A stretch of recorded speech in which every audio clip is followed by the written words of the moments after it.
అందమైన చర్మ సౌందర్యం మీ సొంతం. Second aqua radiance deep cleansing gel.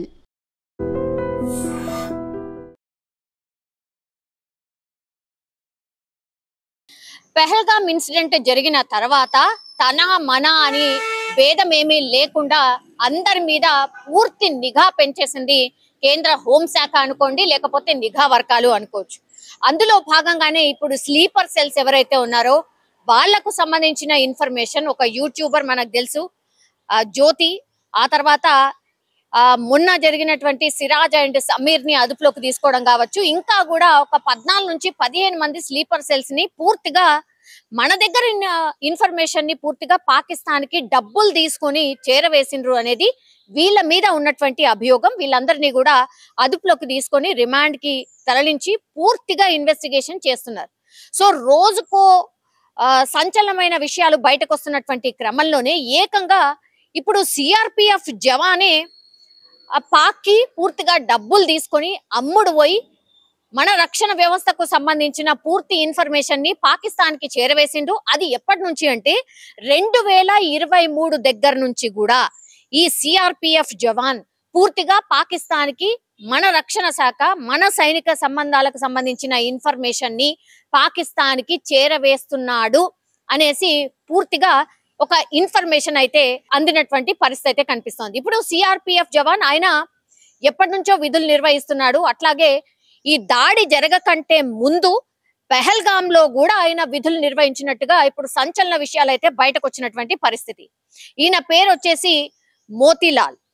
ఈయన మన సైన్యంలో ఉంటూ పాకిస్తాన్ సైన్యానికి ఆర్ పాకిస్తాన్ వాళ్ళకి మన ఇన్ఫర్మేషన్ ని చేరవేసిండు అంటే ఇక దీన్ని ఎట్లా అర్థం చేసుకోవాలి అంటే మన ప్రాణాల్ని ఆర్ మన దేశ పరువుని తాకట్టు పెట్టి దేశభక్తి అంటూ ఏమీ లేదు కానీ నాకు పైసలే ముఖ్యం అనుకున్నాడు. కాబట్టి పూర్తిగా మన ఇన్ఫర్మేషన్ ని ఏది కావాలంటే అది, నీకు ఏ ఇన్ఫర్మేషన్ కావాలి, ఇప్పుడు పెహల్గామ్ లో దాడి జరగబోతోంది, పెహల్గామ్ లో దాడి చేస్తాం కాబట్టి నువ్వు అక్కడ విధులు నిర్వహించు, అక్కడ ఏమేం జరుగుతుందో మాకు చెప్పు, ఆ ఇన్ఫర్మేషన్ అంతా తీసుకొని మేము బాంబ్ దాడి చేయబోతున్నామని వాళ్ళు డిసైడ్ చేసుకుంటారు. ఈయన ఇన్ఫర్మేషన్ పాస్ చేసిండు. ఇప్పుడు ఇన్వెస్టిగేషన్ లో ఆయన చెప్తున్నటువంటి విషయాలు ఇవి.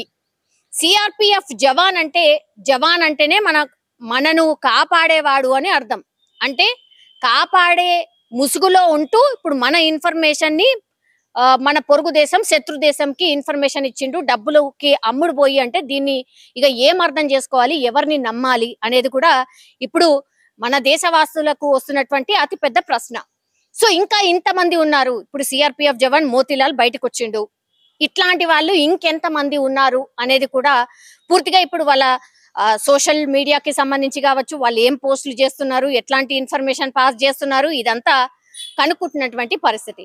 అట్లాగే నేను ఇన్వెస్టిగేషన్ చేసినప్పుడు మరి డబ్బులు ఎక్కడ పడ్డాయి ఏంటి అని అంటే పూర్తిగా ఈ మోతీలాల్ అకౌంట్ లో పడితే అంటే డౌట్ వచ్చేస్తుంది. కాబట్టి చాలా క్లెవర్ గా వాళ్ళ భార్య అకౌంట్ లో డబ్బులు వేసినట్టుగా, అది ఎక్కడి నుంచి ఎక్కడికి వచ్చినట్టుగా ఇప్పుడు పూర్తిగా ఇన్ఫర్మేషన్ అయితే లాగుతున్నటువంటి సిచ్యువేషన్ అయితే కనిపిస్తోంది. అంటే పెహల్గామ్ దాడి కంటే ముందు ఎంతమంది సహకరించారు పాకిస్తాన్ కి అనేది ఒక్కొక్కరికి బయటకు వస్తున్న పరిస్థితి స్పష్టంగా మనకు అర్థమవుతోంది. ఇప్పుడు యూట్యూబర్ జ్యోతి, ఆమె కూడా పెహల్గామ్ దగ్గరికి వెళ్ళి ఆమె కూడా చూసొచ్చి వీడియోస్ తీసుకొని ఒక రకంగా ఆమె వీడియోస్ చూస్తే స్పష్టంగా అర్థమవుతుంది. అంటే పెహల్గామ్ లో ఏముంటది, ఏంటిది, ఎట్లా దాడి చేయొచ్చు, ఎవరిని టార్గెట్ చేయొచ్చు అంతా కూడా ఆమెకు ఇన్ఫర్మేషన్ పాస్ చేసింది. ఇప్పుడు సిఆర్పిఎఫ్ జవాన్ ద్వారా కూడా అక్కడ జవాన్లు ఎంతమంది ఉంటారు, ఎక్కడెక్కడ పహారా ఉంటది, ఎక్కడెక్కడ మనం తిరగొచ్చు, ఎక్కడెక్కడ దాడి చేయొచ్చు, ఈయన కూడా పూర్తిగా ఇంకో రకంగా ఇన్ఫర్మేషన్ ఇచ్చినట్టు లెక్క.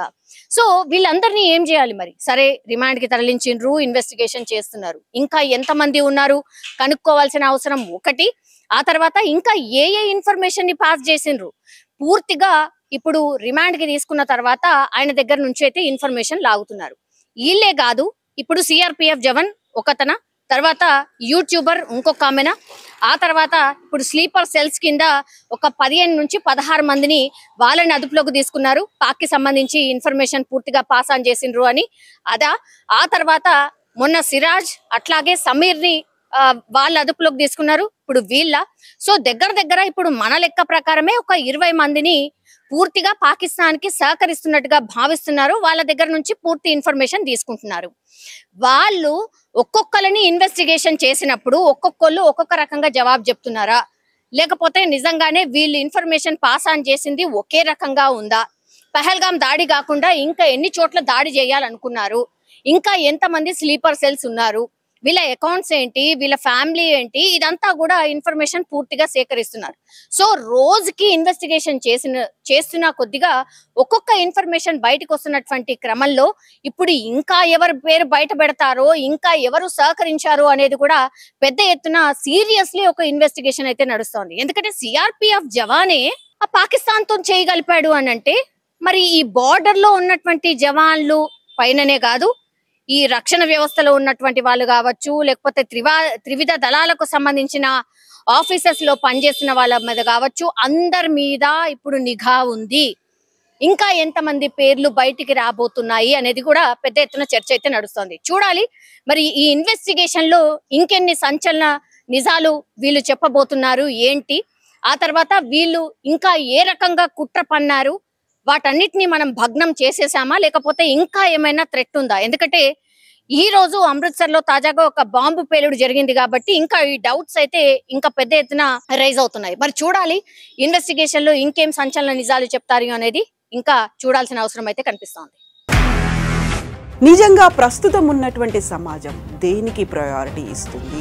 ఆర్థిక సంబంధాల చుట్టూ మాత్రమే తిరుగుతుంది. మళ్ళీ ఎన్నికలంగానే చాలా విరక్తి కలుగుతాం.